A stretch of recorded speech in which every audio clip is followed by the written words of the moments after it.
Hi, I want to continue with adjusting these shapes a little bit more, so I'm going to group this, then click away, select this and hold down the shift key to transform this and also drag it a little bit like this. And I'm also going to do this piece, and of course this is entirely up to you how you want to customize these shapes. Now next thing, let's group these again, and also this heart I'm going to adjust it a little bit, and now I'm going to select these, Control D to duplicate them, and I'm going to do this one more time just in case.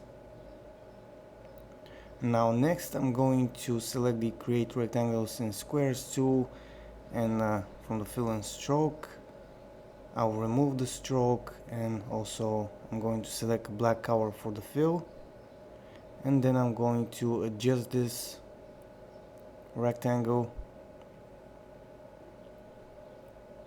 make it look like a card.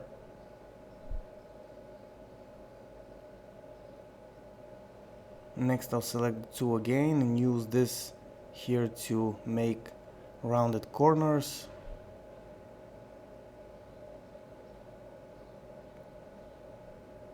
Now the next thing I want to do is make this card white, Control D to duplicate it, make it black, send it to the bottom and adjust the blur to 2, and you see what kind of effect this created. Next I'm going to select this heart. Actually, let's group this first, and then I'll select the heart, shift select this one, and I'm going to use the align and distribute tool, these two options. But before that I'm going to undo this. You see that the heart needs to be sent all the way to the top. Then let's select this and use this option to align it in the middle.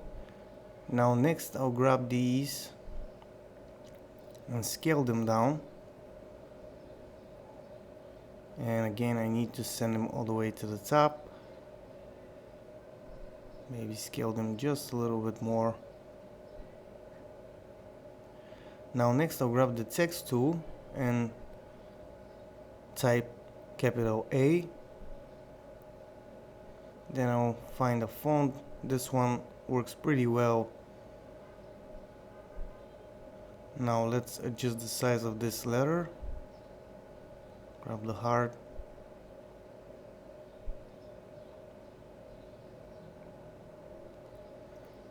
This looks pretty good. Now let's select this and make sure we align it.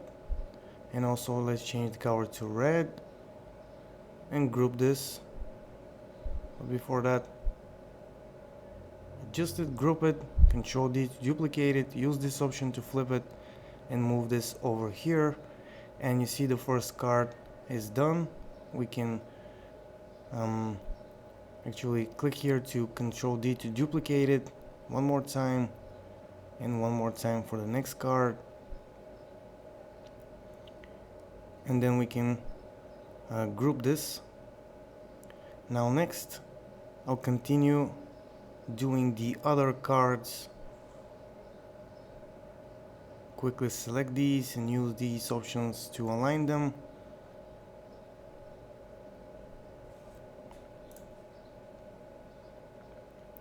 And then I'm going to continue and repeat the same thing for the next cards. You see here I'm going to ungroup this, delete the heart, then select the letter, change the color to black, and I'm going to pause here to do this. So you see I did my cards, and the next thing you can do is maybe you can rotate them if you want to. Of course before that we need to make sure they're grouped. So I'm going to select this, group it, and select this one, group it, then the next one, and now I can rotate them if I want to. Something else I want to tell you, I don't know if this is happening to you, but when I have a blur applied and I rotate in Inkscape, I get this weird effect, and if I export it as a bitmap, it disappears, everything looks fine, but in Inkscape you see here I get this weird effect. but like I said, once exported it looks good. And this is pretty much all for this tutorial. I hope that it was useful. If it was, subscribe, like the video, leave a comment, and that's it for now. Bye.